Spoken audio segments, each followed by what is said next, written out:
plyometric exercises what you need to get fitter and agile. Let's take a moment to reminisce. Think back to the time when you were 8 years old and playing outside with your friends. Maybe you're thinking of the time you and your friends spent hours jumping rope or playing leapfrog. Maybe you're recalling the time when you spent a whole day at the pool performing a perfect 10 dive into the community pool. As kids, no one needed to tell us that jumping was a part of play, or that it was chock full of exercise benefits. We did it because it was natural. And this natural ability of our bodies to jump, something that we learned as early as age 2, a very important training tool for increasing explosiveness, power, agility and speed during athletic performance. In the 1980s, when the term plyometrics was brought to the U.S., we saw the emergence of the act of jumping as a training tool to improve athletic performance in a variety of ways. Plyometric exercises and their application became more mainstream and expanded beyond specialized sports like long-distance running and long jump and into popular group fitness classes like boot camps and CrossFit. What are plyometrics? Plyometrics is a term coined by former U.S. Olympic long-distance runner, Fred Wilt and Michael Yessis, a biochemist, sports trainer and academic in 1975. While Wilt was warming up, he noticed that the Russians included different jumps into their warm-ups prior to competing. This was in stark contrast to the Americans, who warmed up with static stretching. Wilt theorized that one of the reasons the Soviets were so competitive was because of the plyometric exercises they had practiced and perfected. Over the next few years, Wilt and Yessis would continue their work in the sport of track and field and more specifically, running. And with the help of Yuri Verkhoshansky, a fellow biochemist and sports trainer out of the Soviet Union, the pair eventually brought this information to the masses in 1984 with their first book, Soviet Theory, Technique and Training for Running and Hurdling. But why did Wilt and Yessis seek out Verkhoshansky? Because of his work with the depth jump, also known as the shock method. The depth jump is a tested plyometric exercise, which starts an athlete on a box of a chosen height. They jump off the box, quickly rebound and jump as high as possible. In Verkhoshansky's 1968 work in which he describes the shock method, he concluded that the height of the vertical jump was highest when the athlete performed it immediately after landing from a drop height of 50 centimeters, 20 inches. It would take 16 years before Verkhoshansky connected the dots between the depth jump and athletic performance.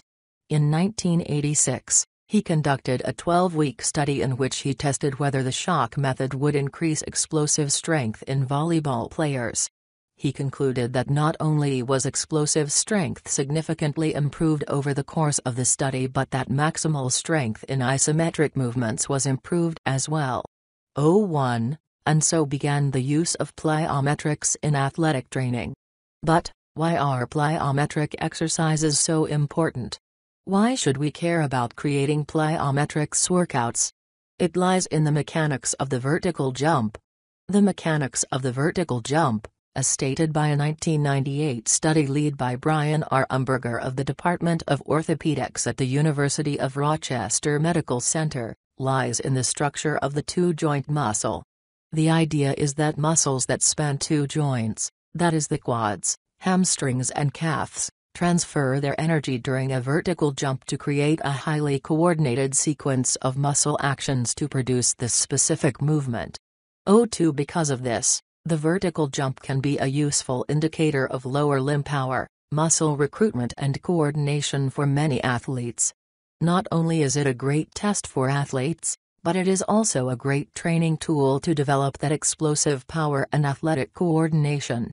And it's for these reasons that plyometric training is so important not only for elite-level athletes but for the general population as well.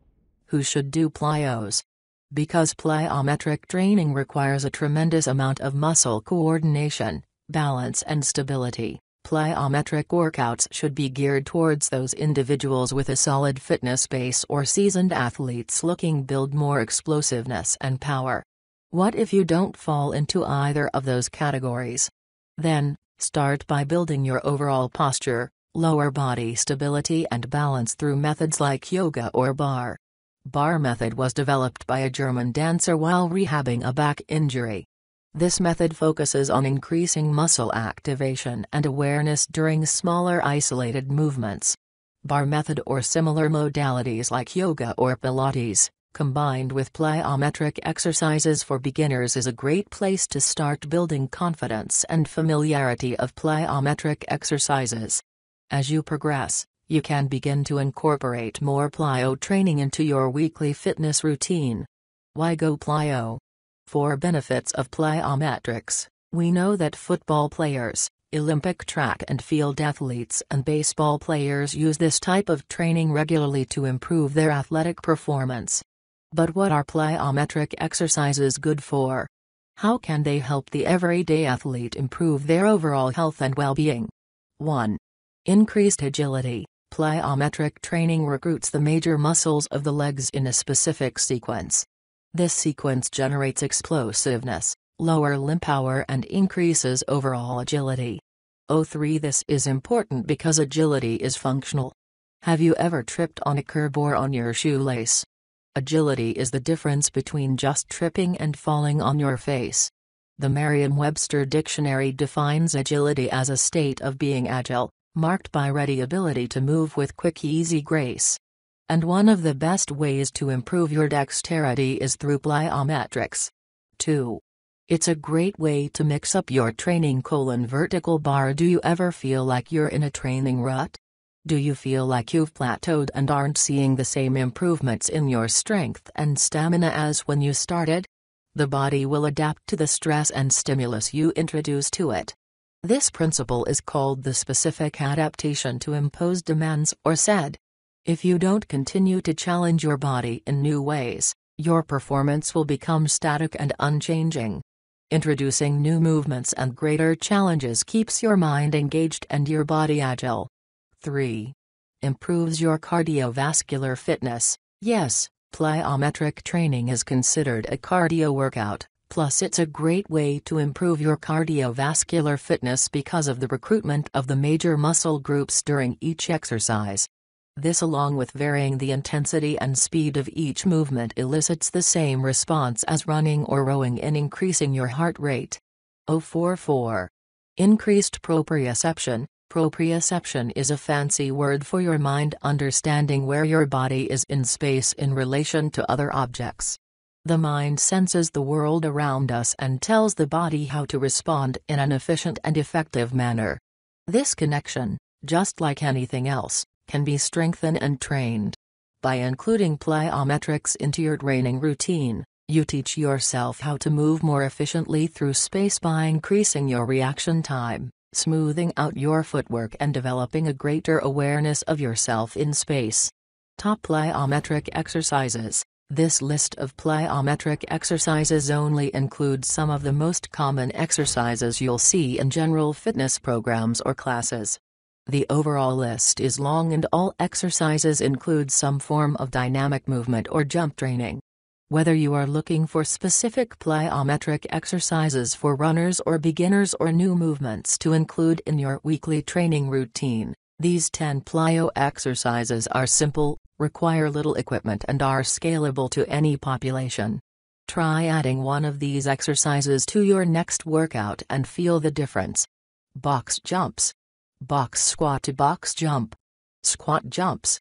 Toe taps. Jumping push-ups. Lateral jumps. Jumping lunges. Jumping jacks. Burpees. Plank jumping jacks. My plyometric workout. Plyometric exercises can be incorporated into your workouts in a multitude of ways. You can add a single movements as a superset by alternating between a weighted movement like a front squat or weighted lunge and a box jump. Or you can create longer plyometric circuits with 3 to 5 movements that creates one long workout. What is a plyometric circuit? This type of workout takes multiple exercises and creates a series of movements to be completed one after the other. Time domains, rep schemes and movements can vary depending on your goals and current fitness level. But the great thing about circuit training is that it allows you to mix up your training, Rest between movements and work your entire body or just a group of muscles so you never hit that dreaded plateau. 05 Want to give it a try?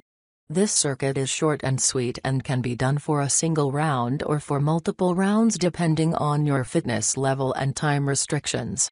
Before you start, make sure you warm up properly before diving into this plyometric focused workout. 3 rounds of 1-minute plank jumping jacks. 20 seconds rest. 1-minute push-ups. 20 seconds rest. 1-minute squats. 20 seconds rest. 1-minute jumping squats.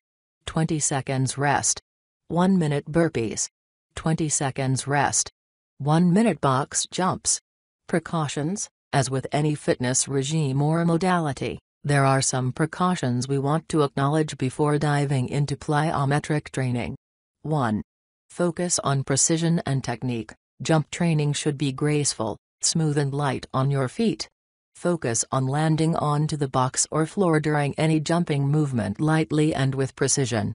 Because of the dynamic nature of this movement, learning to land comfortably on your feet in the same position you started will help you prevent injuries and help you capture the benefits of this movement. So what is a good landing position?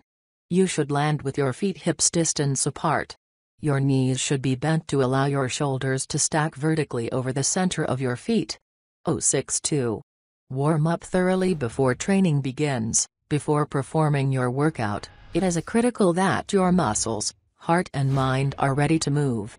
07. Start by moving your whole body either by running, rowing or walking upstairs for up to 5 minutes. Then, move to dynamic stretches to increase your range of motion and then to muscle activation to make sure your muscles are firing correctly. Warm-ups are a great way to increase your performance and help prevent injuries for all plyometric exercises. 3. Don't forget to rest. When you first start to use plyometric boxes or add plyometric exercises to your routine, it's critical that you not only rest between exercises to allow your body to adapt and prevent overuse injuries but that you also take days off from this type of training. In as little as 2 training sessions a week, an athlete can improve their agility and athletic performance. 08 Final thoughts. Plyometric training is an incredible way to improve athletic performance and fitness through increased power, agility and speed. This type of training can be a great addition to any fitness program with the proper dose and a focus on form and technique.